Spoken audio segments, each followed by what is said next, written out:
Ол телефонның арғы жағынан өксіп жылап отырған қыздың даусын естіп, аузына сөз түспей тұрып қалды.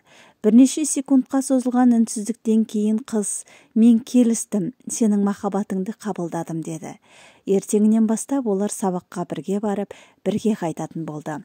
Осылай біраз уақыт бірге жүргеннен соң, жігіт өз жүрегінің шынымен-ақ сол қызға байланып бара жатқанын, оны шын сүйіп қалғанын аңғарды.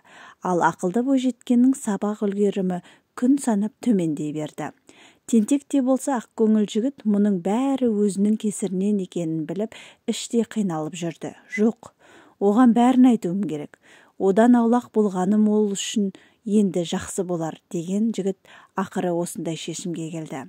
Сол күні де олар кешкісін әдеттегідей сабақтан бірге қайтып келе жатты.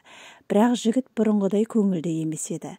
Бойжеткен нәзік саусағымен оның білегінен ұстай бергенде, шоқ дегенде бірден қолын тартып алды да: "Мен сені сүймеймін, ешқашан сүйген де емеспін.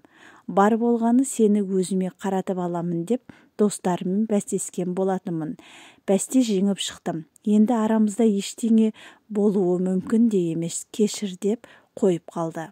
Қыз жылаған жоқ, тіпті сасқан да жоқ. Тек күліп қана: "Сенің осы сөзіңді күтіп едім. Ата-анам университет бітіргенше ешкіммен жүруіме рұқсат етпеген болатын. Олар ажырасатын болғандықтан ғана ерегісіп осылай істедім. Қазір олар қайта жарасты. Енді жайбарақат айтып шықты". Жігіт мына сөздерге қанша ызаланса да, қайғырса да, ештеңе сездірместен қоштасып кетіп қалды. Қалталы жігіт достарына жүректегі жарасын, көңілдегі кірбіңін сездірмеуге тырысып, жалған күлкіге ерік беріп өзге образға енді. "Сен оны шынымен-ақ сүйіп қалыпсың", деді әлдебір досы қалжыңдап. "Бұл мүмкін бе? Мына менің жүрегімнен орын алуды кез келген қыздың маңдайына жазбаған".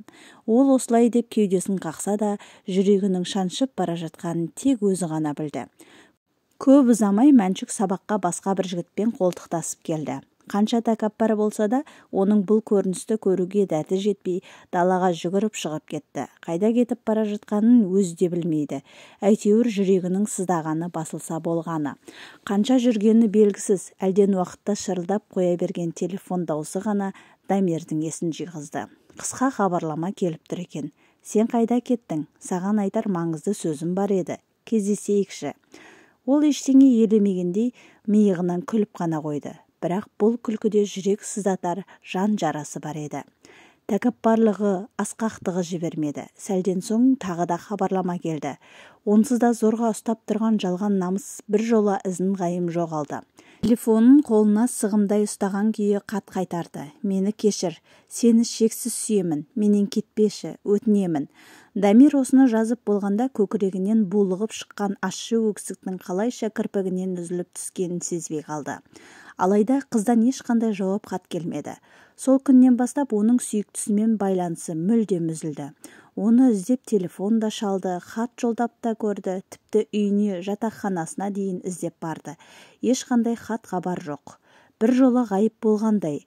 Оны іздеп қанша аласұрғанымен ешқандай хабар ала алмады. Тек арада 3 күн өткен соң ғана бойжеткеннің құрбысы оған бір күнделік дәптер мен оның ұялы телефонын әкеліп берді. Күнделікті оқып шыққан жігіттің өзегінен өкініш кернеп, тағдыр тауқыметімен күресуге дәрмені қалмады. Бұл Мәншүктің соңғы жазбалары еді.